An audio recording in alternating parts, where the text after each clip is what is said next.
अभी मैं दवाई खा लिया मेरी दवाई टाइम नाल देती करो। हेलो जी हेलो यार डेरे ते अपड़ियां है मियां बिलाल दा पता कर लिया ने वावा बीमार है की बनया सो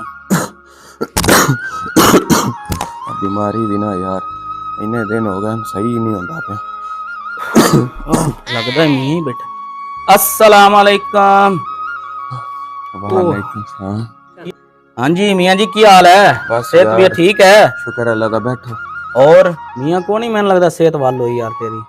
बस यार दवाइयां लै छड्डी दियां थोड़ा जिहा आराम आंदा उस तो बाद फिर उवें हो जांदी तबीयत। तो किसे चंगे शहरों बाहरों शहरों इलाज उलूज करा लवें आ।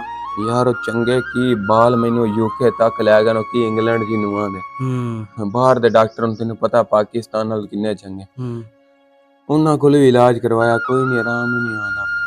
मियां कोई देसी इलाज उलूज करावे आ कोई अल्लाह अल्लाह करावे आ कोई शायद हो सकता है कोई सदका खरात करे आ कोई अल्लाह पाक तेन शिफा दे देंदा।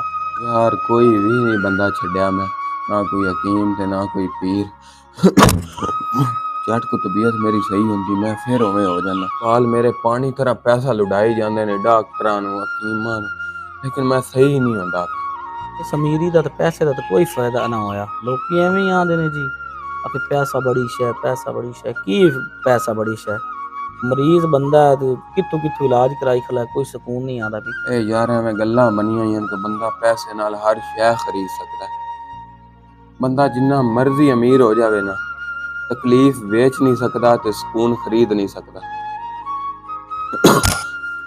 चंगा जी मियां जी हैं चंगा अल्लाह सेहत तंदुरुस्ती देवे तैनू। आमीन बस दुआवां में याद रखा जी। इंशाअल्लाह जी इंशाअल्लाह।